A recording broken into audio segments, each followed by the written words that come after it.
Apakah gugatan Andika bisa batalkan kemenangan Lutfi di Jateng? Ini kata pengamat.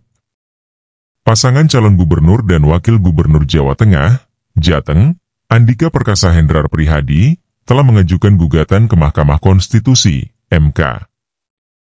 Dalam gugatan atas hasil pemilihan gubernur, Pilgub, Jateng itu, kubu Andika Hendrar menuding ada keterlibatan aparat penegak hukum untuk memenangkan pasangan Ahmad Lutfi Taji Yassin. Lantas apakah dengan gugatan itu, Andika punya peluang untuk membatalkan kemenangan Lutfi Yassin? Pengamat politik Ray Rangkuti tidak mau menyimpulkan apakah gugatan itu cukup kuat untuk bisa membatalkan kemenangan Lutfi. Ia melihat gugatan ke MK ini sebagai ajang pembuktian. Soal apakah itu akan menghasilkan pembatalan hasil pilkada atau tidak, ya saya nggak terlalu pretensi ke situ. Saya hanya ingin lihat bahwa memang perkara-perkara seperti yang disebutkan itu sangat mungkin terjadi di dalam pilkada ini, kata dia saat dihubungi Republika, Ahad, 15 Desember 2024. Sebelumnya, Ketua DPP PDIP Bidang Reformasi Hukum Roni Salampesi mengatakan, kubu Andika Hendrar telah mengajukan gugatan ke MK terkait hasil Pilgub Jateng. Pasalnya, PDIP menduga terdapat keterlibatan aparat penegak hukum untuk mengerahkan warga memilih Lutfi Yassin. Sebab, sejak awal, terdapat panggilan dari kepolisian, kejaksaan, hingga pengerahan kepala desa, untuk memenangkan Lutfi Yassin.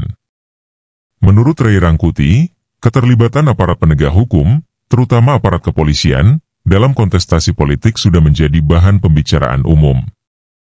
Bahkan, PDIP menyebut keterlibatan polisi itu dengan istilah partai coklat atau parcok, yang merujuk kepada baju dinas aparat kepolisian yang berwarna coklat. Kalau berkaitan dengan parcok ini, kan udah menjadi pembicaraan umum sekarang. Saya kira ini bagus juga, dijadikan dalil menggugat ke MK, sehingga dengan begitu akan kita bisa lihat seberapa dalam sebetulnya keterlibatan parcok dalam pemilu ini, kata dia. Ia mengatakan, dibawanya isu keterlibatan parcok ke MK dapat membuat masyarakat tahu akan fakta yang sebenarnya terjadi. Pasalnya, selama ini keterlibatan parcok hanya sekadar isu yang belum bisa dibuktikan. Seperti bansos lah. Bansos ini kan gak bisa dibuktikan kata MK, tapi pembicaraan bansos di MK itu yang membuat semua orang sadar bahwa itu bukan isapan jempol, kata Ray. Ketika isu bansos dibicarakan di MK, masyarakat menjadi tahu bahwa pemberian bansos itu memiliki efek yang cukup signifikan dalam pemilihan presiden, Pilpres, 2024. Karena itu, dibawanya kasus parcok ke MK juga bisa menjadi ajang pembuktian dari PDIP. Pasalnya, dalam persidangan nanti, MK pasti akan memanggil sejumlah saksi untuk mengungkapkan fakta di lapangan. Ketika ada beberapa orang yang bersaksi, hal itu sudah bisa dijadikan bukti bahwa keterlibatan parcok benar-benar terjadi. KPU Provinsi Jateng telah menuntaskan rapat pleno terbuka rekapitulasi dan penghitungan perolehan suara Pilgub Jateng 2024 pada Sabtu, 7 Desember 2024.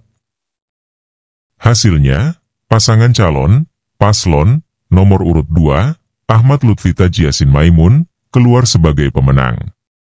Ketua KPU Jateng Handi Triujiono mengungkapkan, berdasarkan hasil rekapitulasi, terdapat 19.260.275 suara sah dalam Pilgub Jateng 2024.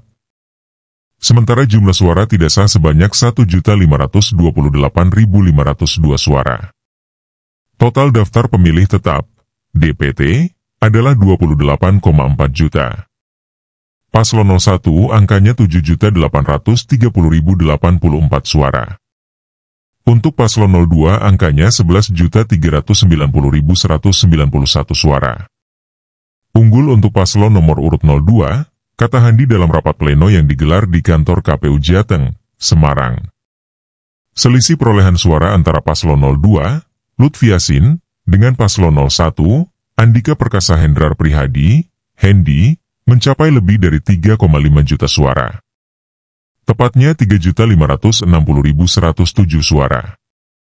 Ketua Umum DPP Partai Gerindra Prabowo Subianto gembira karena pasangan calon yang diusung partainya pada pemilihan Gubernur Jawa Tengah, Pilgub Jateng, 2024, yakni Ahmad Lutfi Taji Yassin Maimun berhasil keluar sebagai pemenang.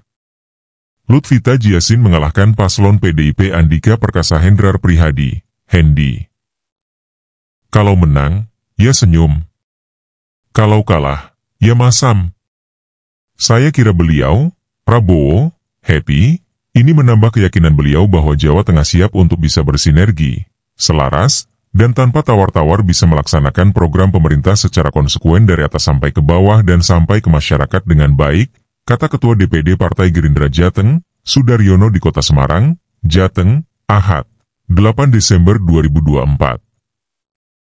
Sudaryono pun mengaku puas atas kemenangan Lutfi Yassin pada Pilgub Jateng 2024. Pasalnya, ia mengakui tidak mudah untuk memenangkan kontestasi pilkada di Provinsi Jateng. Calon Gubernur Jawa Tengah, Jateng, nomor urut 02, Ahmad Lutfi, mengatakan akan membentuk tim peralihan untuk pelaksanaan program-programnya sesaat setelah resmi menjabat. KPU Jateng diketahui sudah melaksanakan rekapitulasi penghitungan suara Pilgub Jateng 2024 dan Lutfi tercatat sebagai pemenang.